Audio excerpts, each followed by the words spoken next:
Hi folks, welcome to another TEW review video as we look back on what was a long save. Don't be honest, probably people have done a lot more years than me, but considering this was my save from day one, with a wee break in between, I'm still proud we got so far, and of course it gives us a benchmark to try and beat in the new game, which I'm certainly aiming to do so. In a few saves I want to try and crack. For starting in 2020, I want to try and at least crack 2030 with WWE, and I want to try and crack a good 20-30 year career in the save in 1983, so hopefully I don't book too many shows, don't get too much television deals, and don't burn myself out. So let's take a look. There's a lot of titles to go through, so we'll try and wrap through this as quick as we can. So I'm starting off just in alphabetical order, so we'll start off with the Andre the Giant Memorial Battle Royal.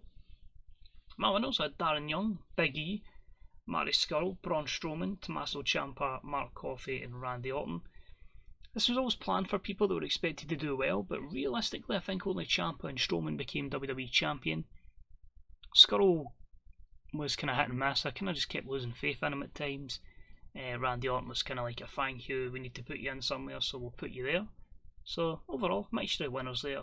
But the title still remained pretty decent with prestige at 77. We had 5 Cruiserweight Classics. Oh wow, a lot more than I thought. Neville dominated the initial with 2 victories in 2 years. Obviously the first a face, the second is that villainous heel character. Chad Gable won it, then Zack Sabre Jr. and then Marty. So most people did get a good push after this. I think everyone pretty much became Cruiserweight Champion at one point. I think Gable did become WWE Champion. I don't know if we can check that on the screen, no. But the title remained at B77, so again, a pretty decent level at that.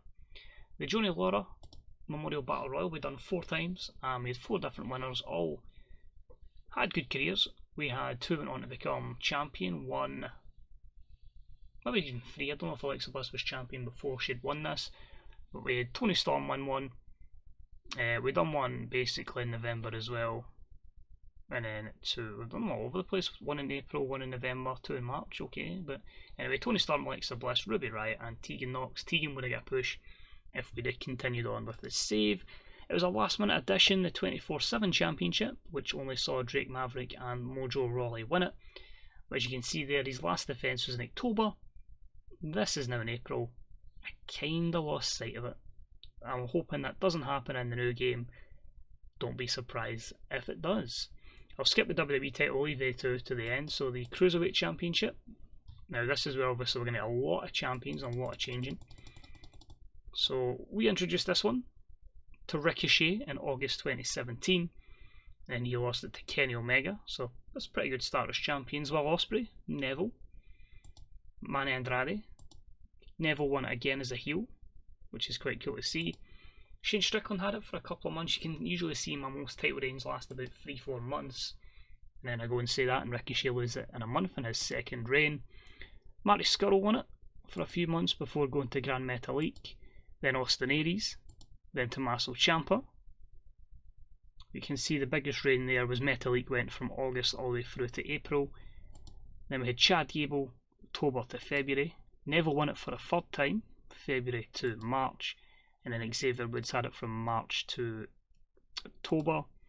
Then it went vacant, Zack Sabre Jr. won it, then AJ Styles. Good run there for Leo Rush, May to December. And then that left us to Marty, who's won it at December at TLC, and then he would have carried on to WrestleMania. So you can see there, the tendency was mostly just to defend the belt on pay-per-view. There were some title matches on television, but yeah, you can see that it was always giving some people the first reign, giving somebody else a reign. It was never multiple reigns, so you don't get, like, just to use an example, Charlotte being a 10-time champion. You never really got that in my saves, so maybe something I can look to change, give someone multiple title reigns, but as far as you can see there, Neville with 3, Scurll with 2 is pretty much it. Now we move on to the IC. This is a lot of title runs. So The Miz obviously won it as we started, it was his 5th reign. Sami Zayn won it in August, and he defended right through until the Royal Rumble. 16 defences, so a lot on normal shows, with Tyler Breeze have a few months, and then a strange thing where I gave it to Cruz, he lost it to Del Rio, and then he had a massive run all the way through until December. AJ Styles carried it to May before it went to Zack Sabre Jr., Kenny Omega, two former Cruiserweight champions. Sami Zayn went November into March on his second run, and then Ambrose had a good run before losing it to Jinder Mahal, who lost it to Sami Zayn again. Let's see if there's any big runs here. Drew had it to WrestleMania 2020, then Reigns had it to August, Neville had it and lost it to The Dream, I think the same night possibly, which took it right through to January 2021. He lost it to Corbin at WrestleMania. Seth Rollins, he lost it to Corbin at the first week of January, then he lost it at WrestleMania to Seth Rollins. Then Drew won it June to September, Gable September, October, and then Barthel October right through to March. Then Rusev had it. Barthel won it back again, he won it to July. And then Matt Riddle went on that rampant run as champion, July right through until the end of March. WrestleMania, 14 title defences. And he lost it to Sami Zayn. You can see there, usually about the 70, high 70, low 80 mark, but that was with Riddle. And he really did build up as he was with champion. You can see there a lot of pay-per-views, but a lot of Monday Night Raws in there as well. We had a few mixed match challenges, 3 of them. Prestige of this was absolutely fantastic. A-Star 100, very prestigious. Dana Brooke and The Miz won the first one, followed by Kevin Owens and Ronda Rousey. And then the dream team of Tommaso Ciampa and the talented Rhea Ripley. Don't worry, she'll be back to just Rhea Ripley in the new game. Money in the Bank, with Dean Ambrose won it in 2016, similar to real life. Then Sami Zayn, Baron Corbin, Jinder Mahal, Bo Dallas, Kevin Owens and Marcel Barthel. Still very prestigious and a 92. This title belt, despite being the Raw Women's, doesn't have too much of a lineage. It was one of the Shimmer belts, I believe. We turned it into a television championship, and it's only really from our perspective. Toni Storm have it September to December. Rhea Ripley have it for a year, including the changeover to the Raw Women's Championship, and then Toni Storm having it since December when she cashed in her Money in the Bank. Rumble winners, we had Seth Rollins win the first one. Somehow I gave John Cena 2. In between that was Kevin Owens. Velveteen Dream has won. Sami Zayn has won. And of course, this year's winner in real life, Drew McIntyre, won the 2023 Royal Rumble. Tag Championships, these are ones I'm going to go through a lot of reigns, so I'm not going to go through how long they had them. Just who had them, we can go, do you remember them? So we start off with Usos. They lost it to Davey Richards and Eddie Edwards. Yep, that was a team I brought on at one point, the American Bulls. As somebody that's not really followed Impact, it's hard to believe that's not been a team for years. I honestly thought those were class, but there you go. They lost it again to the Usos and then the Young Bucks. Then with AJ Styles and Christopher Daniels, with DIY, with the Masters of Wrestling, then a long reign, a year reign for Kevin Owens and Sami Zayn before they lost it to Devitt and Carl Anderson. The Bucks won it, then Corbin and Strowman. Usos again, then the AOP vacated before the Bucks won it again, vacated again, and that was then won by the Velveteen Dream and Switchblade Jay White. Tag Team Invitational has been on for 5 years as well. We've had the Detroit Machine Guns, Shelley and Sabin, DIY, Ciampa and Gargano, Omega and Ibushi, Rollins and Ambrose, and then the last winners was Mustafa Ali and Keith Lee, two people I cannot wait to book the hell out of in the new game.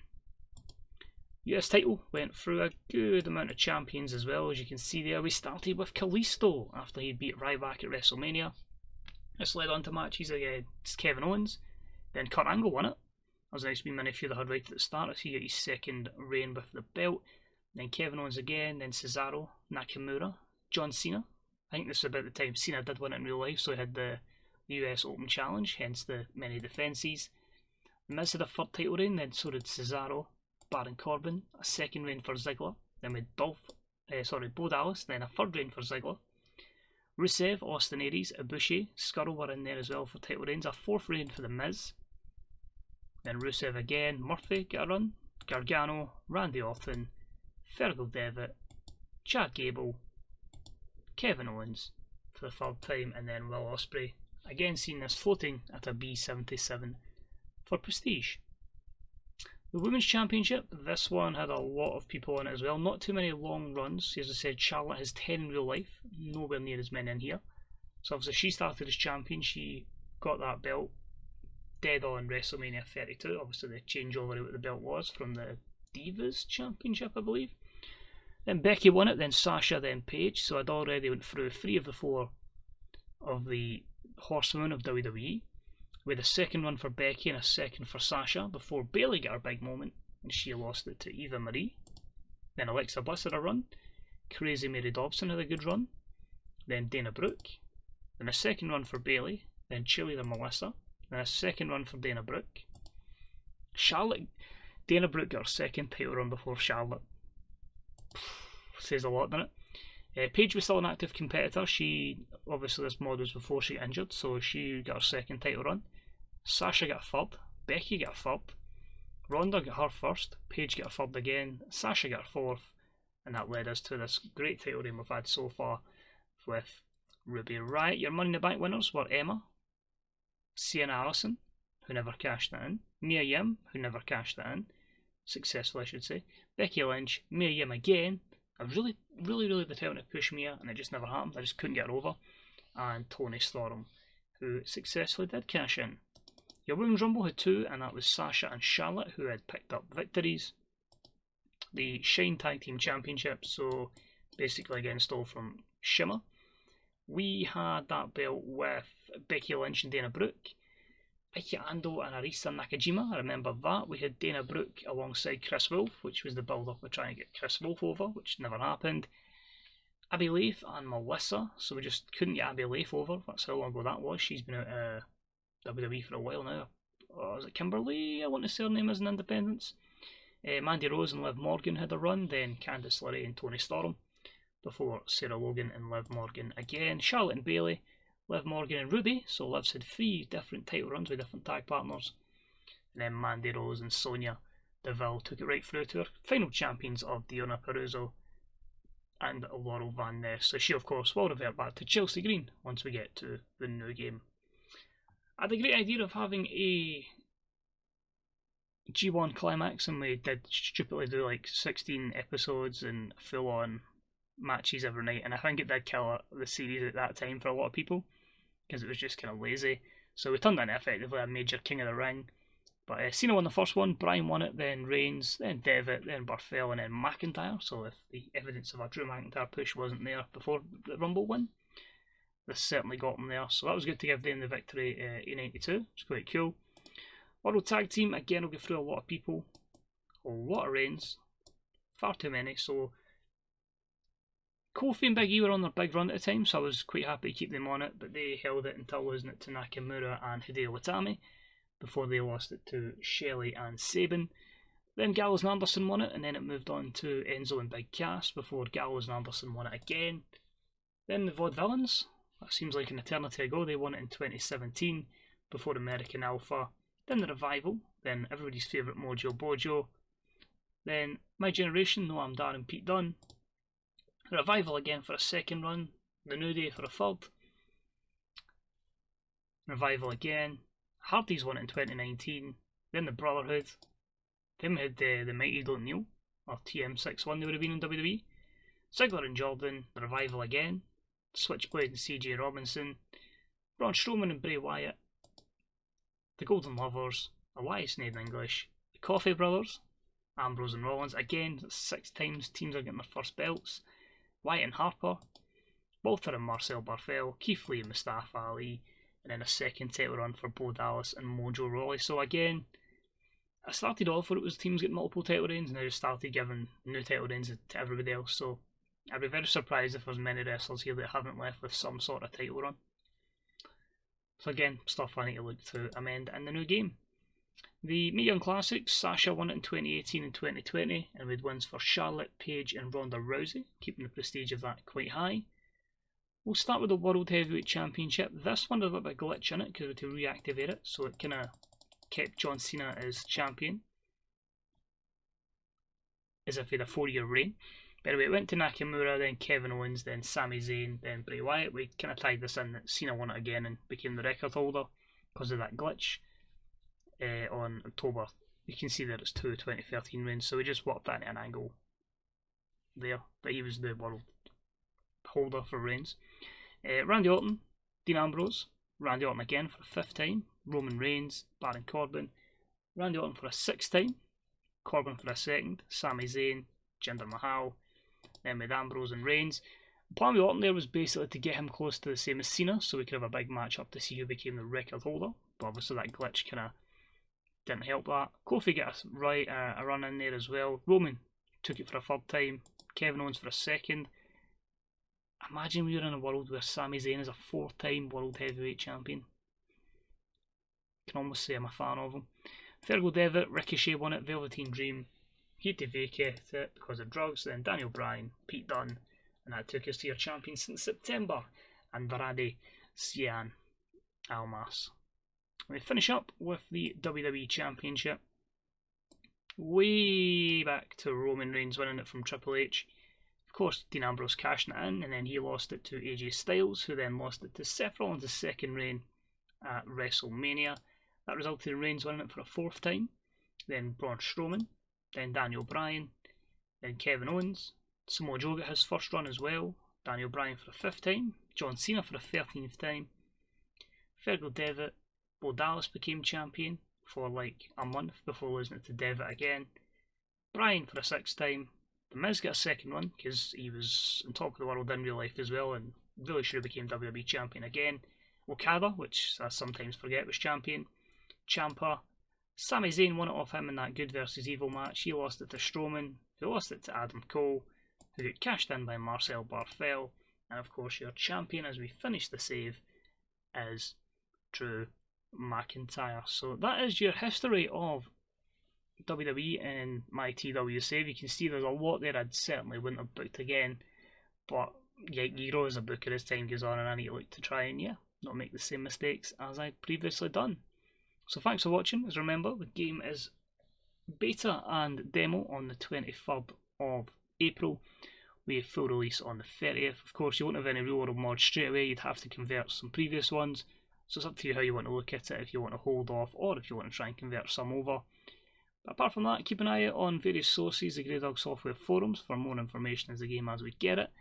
The TWD database, Twitter, for all the mods are in one place, and of course the Fantasy Booker subreddit for some more written and some more video content from other bookers as well. So cheers for watching, enjoy the rest of your day, and hopefully we'll have some more videos in the lead up to TW 2020. Cheerio, bye, stay safe.